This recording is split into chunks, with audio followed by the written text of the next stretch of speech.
গুনাহ থেকে বাঁচতে হবে, কারণ ইবাদত পারেন আর না পারেন, রোজার মাসে যদি কোরআন তেলাওয়াত বেশি করতে নাও পারেন, রোজার মাসে যদি জিকির করতে নাও পারেন, রোজার মাসে যদি শত শত রাকাত নফল নামাজ আপনারা পড়তে নাও পারেন, তারপরেও রোজার মাসে একটা কাম যদি খালি করেন, গুনাহ না করার কাম, যে সামনে গুনাহ আসছে, রোজার মাস গুনাহ করলাম না, তাতেও রোজার হক আদায় হয়ে যাবে। ইবাদত কেউ কম করবে, কেউ বেশি করবে, সবার ইবাদত এক সমান না। ইবাদত করার জন্য চাহিদা, ঈমান, এনার্জি সবার এক সমান না। এটা সাহাবীদেরও ছিল না। এক সাহাবী আল্লাহর রাসূলের কাছে আসছে দূর থেকে সফর করে, হাদিসে আছে। এক বছর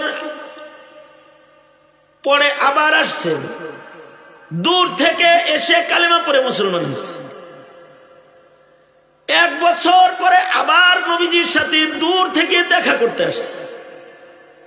মাঝখানে নবীজির সাথে সাহাবীর সাথে দেখা নাই এক বছর।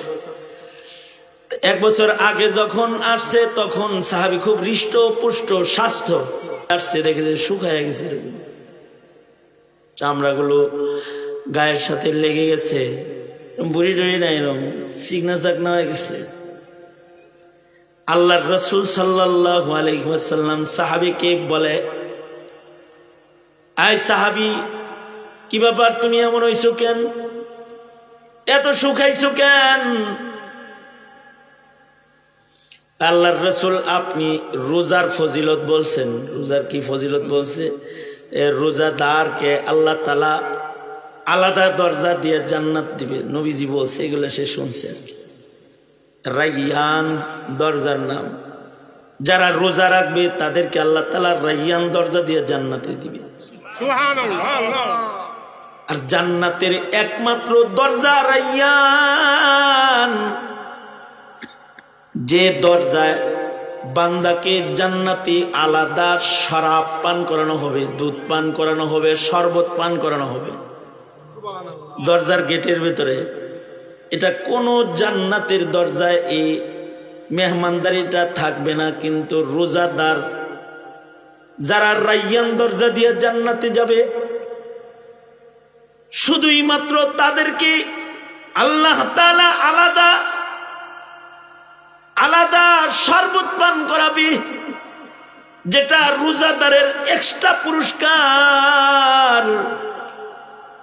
দুনিয়াতে পিয়াস যন্ত্রণা রোজার মাধ্যমে সে বরদাস্ত করেছে আল্লাহর জন্য, এ কারণে রাইয়ান দরজায় আল্লাহ তাআলা বিশেষভাবে রোজাদারকে পিপাসা নিবারণ করাবে, এবং রোজার বদলা আল্লাহ তাআলা নিজ হাতে দান করবে। আল্লাহ নিজে রোজার প্রতিদান হবে, রোজা ঢাল হবে, যা দিয়া দোজক ঠেকানো যাবে। এই ওয়াজগুলা সাহাবী শুনছে আর কি, শূন্য। এবার শুধু ফরজ রোজা না, এক বছর পরে নবীর সাথে দেখা করতে আসছে, নবীজি দেখে শুকায় গেছে। এই সাহাবী, শুকাইছো কেন?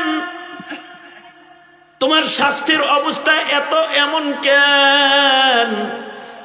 সাহাবী কয়, আল্লাহর নবী, আপনার কাছ থেকে রোজার ফজিলত শুনে যে বাড়ি গেছি, এক বছরের ভেতরে কোনোদিন রোজা ছাড়ি নাই, নিষিদ্ধ দিনগুলা ছাড়া, মানে ঈদের দিন,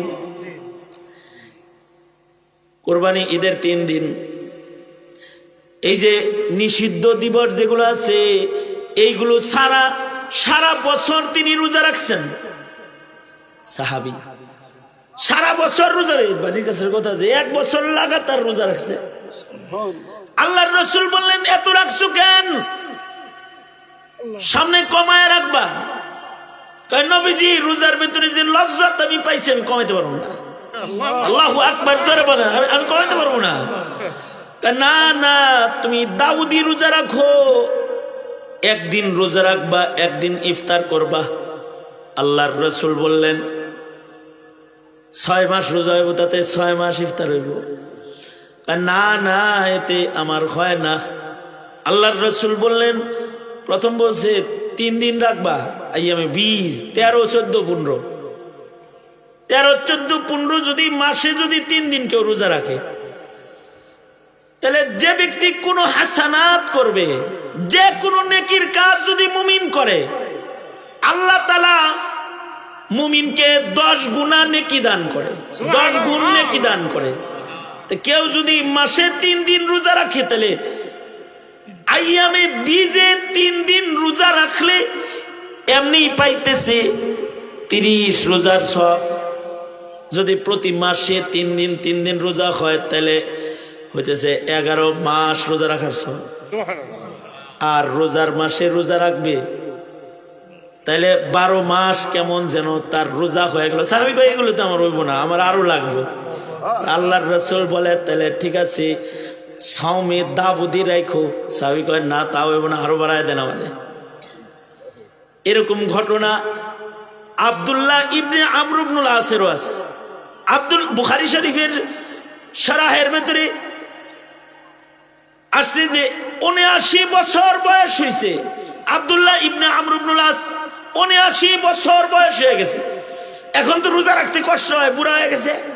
হায় হায়, নবী আইয়ামে 20-এর রোজা রাখতে কইছে, তাও মানি নাই।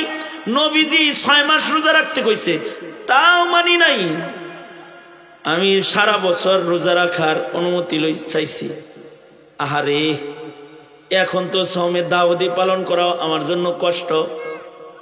যদি নবীর আইয়ামে 20-এর প্রেসক্রিপশনটা মান্য নিতাম, তাহলে বুড়া বয়সে আমার কষ্ট করণ লাগতো না। কারণ সাহাবী তো সাহাবী কোনো আমল শুরু করলে সাহাবী ওই আমল মরার আগ পর্যন্ত জিন্দিগিতে কোনোদিন আর ছাড়ে নাই। এ কারণে আমর ইবনুল আস রোজার হালতে মারাও গেছেন, রোজার হালতে উনি ইন্তেকাল করছেন রোজার হালতে।